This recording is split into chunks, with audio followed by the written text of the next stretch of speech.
رکھنے کی ضرورت اس لیے ہے کہ اگر ہم تمام social distancing, face mask covering, hand washing اور یوزنگ آف سینیٹائزر کو ہم مد نظر رکھتے ہوئے آگے چلیں گے تو یہ کیسز تھوڑے سے لو ہی رہیں گے، لیکن یقیناً کیس میں تھوڑا سا سر جائے گا. تو it's a very crucial time for all of اس.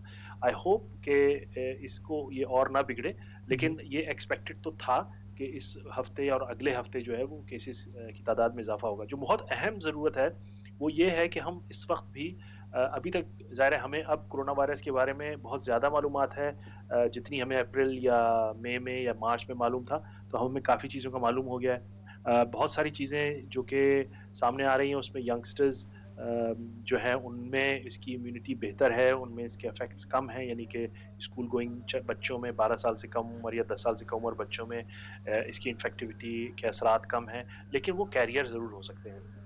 ظاہر ہے اسکول میں بچوں کو آپ گھروں میں تو پوری زندگی نہیں بٹھا سکتے، لائف کو تو نارمل سی کی طرف جانا ہی ہے، یا یونیورسٹی کے جو بچے ہیں ان کو بھی آپ گھروں میں نہیں بٹھا سکتے تعلیم. سو تمام چیزوں کو تو نارمل ہونا ہے. It's gonna be a new normal. I think لوگ خاص کے جو میرا اس وقت مشورہ یہ ہے کہ بہت بہت احتیاط سے کام لیں. یہ خطرہ ابھی ٹلا نہیں ہے، لوگوں کو آف گارڈ نہیں ہونا چاہیے.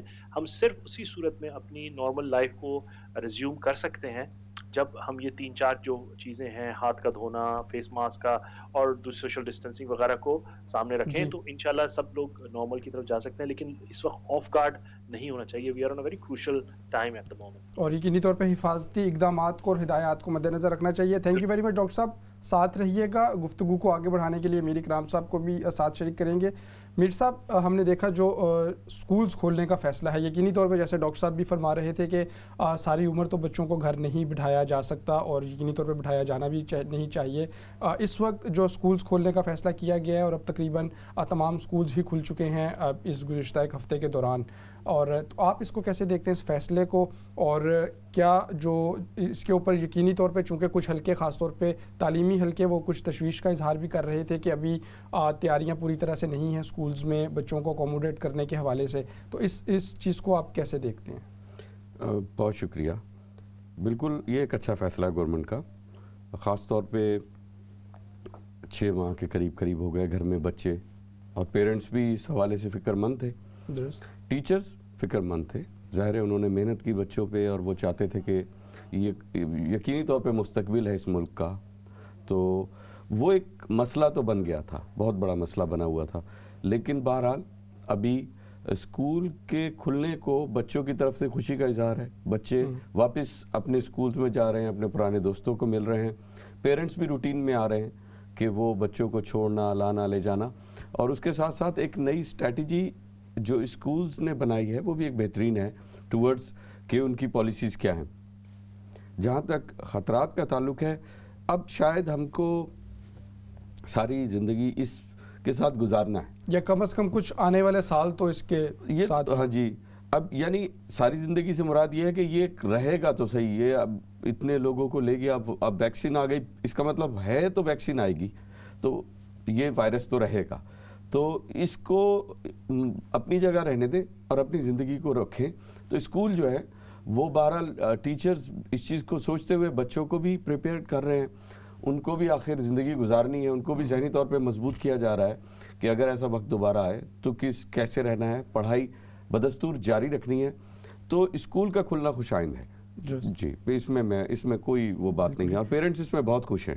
پیرنٹس کو خوش ہیں، بچے بھی اسکولز کی جانب جا رہے ہیں. ڈاکٹر صاحب، یقینی طور پہ اسکولز کھل چکے ہیں اور جو بچے ہیں وہ جا بھی رہے ہیں، خاص طور پہ وہ گھر جہاں بچے موجود ہوتے ہیں اور وہ آ جا رہے ہیں اسکول. تو کن احتیاطی تدابیر کو اختیار کرنے کی ضرورت ہے ان ہاؤس ہولڈز میں اور تاکہ اس خطرے کو منیمائز کیا جا سکے؟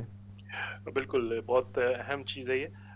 میرے خیال میں خاص طور پہ بچوں کی جو ہائیجین ہے، ان کا مطلب گھر میں انٹر ہوتے ہوئے ہاتھ کا دھونا، کپڑے اگر چینج کریں ایک حصہ بنا لیں جہاں پہ کپڑے چینج ہو جائیں، جوتے چینج ہو جائیں، اور اگر ہو سکے تو واش کر لیں اپنی باڈی کو. اسپیشلی ان گھروں میں جہاں پہ کہ ایلڈرلی گرینڈ پیرنٹس ہیں یا کوئی ایسے لوگ ہیں جن کو کہ کوئی سیریس النسز ہیں یا امیونو کمپرومائز النسز ہیں، یا پیرنٹس کو اگر کوئی سیریس النسز ہیں، تو ان جگہ پہ تو بہت زیادہ احتیاط کرنے کی ضرورت ہے.